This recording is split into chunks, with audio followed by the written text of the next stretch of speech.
عبداللہ ابن عمر کہتے ہیں کہ جب میں سفر سے واپس آؤں، مدینہ لوٹ کے آؤں، تو مجھے اس کے بارے میں بتانا۔ جب سفر سے واپس آئے، لوگوں نے اس کے بارے میں خبر دی، آپ اس کے گھر پہ گئے، دروازہ کھٹکھٹایا اور کہنے لگے، جب مالک اندر سے نکلا، وہ آدمی اندر سے باہر آیا، کہنے لگے کون؟ کہا میں عبداللہ بن عمر، سلام و کلام ہوا، پوچھا کیسے آنا ہوا؟ کہا کہ میں تمہارا غلام خریدنا چاہتا ہوں۔ وہ آدمی کہنے لگا، وہ مدینہ کا رہنے والا کہنے لگا، میرے پاس تو کئی غلام ہیں، تم کون سا غلام خریدنا چاہتے ہو؟ تم کون سے غلام کو خریدنا چاہتے ہو؟ کہا وہ بکریوں کو چراتا ہے، اس غلام کو میں تم سے خریدنا چاہتا ہوں۔ کہا اگر قیمت اچھی دو گے تو میں بیچنے کے لیے بھی تیار ہوں۔ کہا قیمت بولو۔ عبداللہ ابن عمر نے اس کی قیمت کو ادا کر دیا، اور قیمت ادا کرنے کے بعد میں فرمایا کہ وہ بکریاں جو چراتا ہے اس کی بھی قیمت بولو۔ کہا اس کی قیمت بھی اس آدمی نے بتا دی، تو وہ بکریاں بھی حضرت عبداللہ ابن عمر نے اس سے خرید لی، اور اس کے بعد میں اس غلام کو بھی آزاد کر دیا، اور وہ ساری کی ساری بکریاں بھی عبداللہ ابن عمر رضی اللہ تعالیٰ عنہ نے اس کو دے دی۔ اور اس موقع پر عبداللہ ابن عمر نے ایک جملہ کہا تھا، وہ جملہ بڑے غور سے سننا۔ عبداللہ ابن عمر نے اس موقع پر ایک جملہ کہا، اور وہ جملہ یہ تھا کہ اے لوگوں، اس بندے نے، اس انسان کے، اس چرواہے کے ایک جملے نے کہ میرا اللہ تو مجھے دیکھ رہا ہے، اس کے ایک جملے نے، اس کے ایک جملے نے اس کو غلامی سے آزاد کرا دیا، اور اس کو غلامی سے آزاد کرا دیا۔ اور میں اللہ تعالیٰ سے یہ امید رکھتا ہوں کہ اس کا یہی ایک جملہ کہ میرا اللہ تو مجھے دیکھ رہا ہے، اس کو کل جہنم سے بھی آزاد کرا دے گا۔ یہ ہے اللہ تعالیٰ کا ڈر۔ تو انسان یہ سوچے کہ اللہ مجھے دیکھ رہا ہے، تو برائی کے ارادے اس کے دل سے نکل جائیں۔ کوئی دیکھے یا نہ دیکھے، لیکن اللہ مجھے دیکھ رہا ہے۔ کہیں ریکارڈ ہو یا نہ ہو، لیکن اللہ تعالیٰ کے کیمرے ہر جگہ لگے ہوئے ہیں۔ الم یعلم بان اللہ یرا، کیا وہ اللہ تمہیں نہیں دیکھ رہا ہے؟ اللہ تعالیٰ ہر چیز کا جاننے والا ہے۔ اس لیے میرے بھائیو، میں بات کر رہا تھا موبائل فون کے استعمال کی۔ آج ہمارے نوجوان ساتھی، موبائل فون تمہارے پاس میں، ہر گھر کے اندر موبائل فون ہے، ہر انسان کے پاس میں موبائل فون ہے۔ آپ اس کو ٹچ کرو گے، اچھی چیزیں بھی نکل آئیں گی، آپ اس کو ٹچ کرو گے، بری چیزیں بھی نکل آئیں گی۔ ایسے موقع پر تمہیں اچھی چیزیں استعمال کرنا ہے، بری چیزیں استعمال کرنا ہے۔ اگر تمہارے دل کے اندر اللہ کا ڈر نہ ہو، اللہ کا تقویٰ نہ ہو، تو تم کس طریقے سے استعمال کرو گے؟ اللہ تعالیٰ نے دو راستے دکھا دیے، وَهَدَيْنَاهُ النَّجْدَيْنِ۔ فیصلہ آپ پر چھوڑ دیا ہے کہ آپ کہاں جاتے ہیں، کیا کرتے ہیں۔ آج دیکھیں نا لوگوں کی کیا حالت ہے۔ پہلے بڑے بوڑھے کہا کرتے تھے کہ نیکی کر دریا میں ڈال، مطلب یعنی آپ نے کوئی نیکی کر لی ہے، اب وہ کر کے بھول جائیے، آپ کر کے بھول جائیے، اللہ تعالیٰ کیا لے لینا۔ لیکن آج کل کیا ہوتا ہے، نیکی کر فیس بک پہ ڈال۔ لوگ نیکی کا کام کرتے ہیں اور یوں فوٹو کھینچتے ہیں، سیلفی لے رہے ہیں، اور سیلفی لے کر پھر اس کو ڈالتے ہیں۔ کسی کی مدد کرتے ہیں تو فوٹو کھنچاتے ہیں۔ آپ نے دیکھا ہوگا سردیوں کے دنوں میں کسی غریب کو کمبل دے رہے ہیں تو 3 لوگ فوٹو کھنچا رہے ہیں ساتھ، پتہ نہیں کیوں کھنچا رہا ہے۔ شاید ہو سکتا ہے خیال یہ ہو کہ اللہ تعالیٰ کی یہ فوٹو دکھایا جا سکے، فرشتے لکھنا بھول جائیں تو ہم تو دکھا دیں کہ اللہ تعالیٰ دیکھو یہ بھی تو کام کیا تھا نا میں نے۔ آپ کیا سمجھتے ہیں فرشتے لکھنا بھول جائیں گے؟ فرشتے نہیں لکھیں گے، اس لیے آپ فوٹو کھینچ کے رکھ لے رہے ہیں کہ چلو ہم دکھا دیں گے اگر فرشتے لکھنا بھول جائیں۔ ایک فوٹو میں نے دیکھا کہ اسپتال کے اندر ایک بیمار کو 3 آدمی مل کر ایک کیلا دے رہے ہیں۔ دیکھا آپ نے وہ فوٹو؟ بہت مشہور ہوا تھا وہ۔ 3-4 آدمی مل کر بیمار کو اسپتال کے اندر ایک کیلا دے رہا ہے۔ میں سوچنے لگا یا اللہ یہ کیلا کتنا بھاری ہے کہ 3 لوگ مل کے اٹھا رہے ہیں، اور اس کا فوٹو دیکھیں کتنا وائرل۔ یہ ہماری حالت ہے، چھوٹی سی بھی نیکی کرتے ہیں نا تو اس کو بھی برباد کر لیتے ہیں۔ لیکن یہ نیکی بڑی کام آنے والی چیز ہے۔ فَمَن يَعْمَلْ مِثْقَالَ ذَرَّةٍ خَيْرًا يَرَهُ وَمَن يَعْمَلْ مِثْقَالَ ذَرَّةٍ شَرًّا يَرَهُ۔ ایک ذرہ برابر نیکی بھی کی ہوگی تو وہ بھی دیکھ لو گے، اور ذرہ برابر برائی کی ہوگی تو اس کو بھی دیکھ لو گے۔ ذرہ جانتے ہیں آپ؟ ذرے کا ترجمہ تو نہیں کرنا پڑتا، جس عالم سے بھی سنا ہوگا ذرے کا ترجمہ نہیں کرتا، ذرے کو ذرہ ہی بولتا ہے، قرآن میں بھی ذرہ ہی آیا۔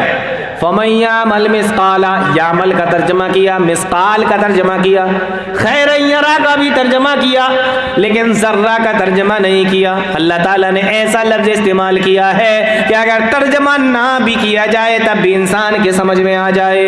فَمَن يَعْمَلْ مِثْقَالَ ذَرَّةٍ خَيْرًا یرا، اگر ذرہ برابر بھلائی کی ہوگی تو وہ بھی قیامت کے دن سامنے آ جائے گی۔ وَمَن يَعْمَلْ مِثْقَالَ ذَرَّةٍ شَرًّا یرا، اور ذرہ برابر برائی بھی کی ہوگی تو قیامت کے دن وہ بھی سامنے آ جائے گی۔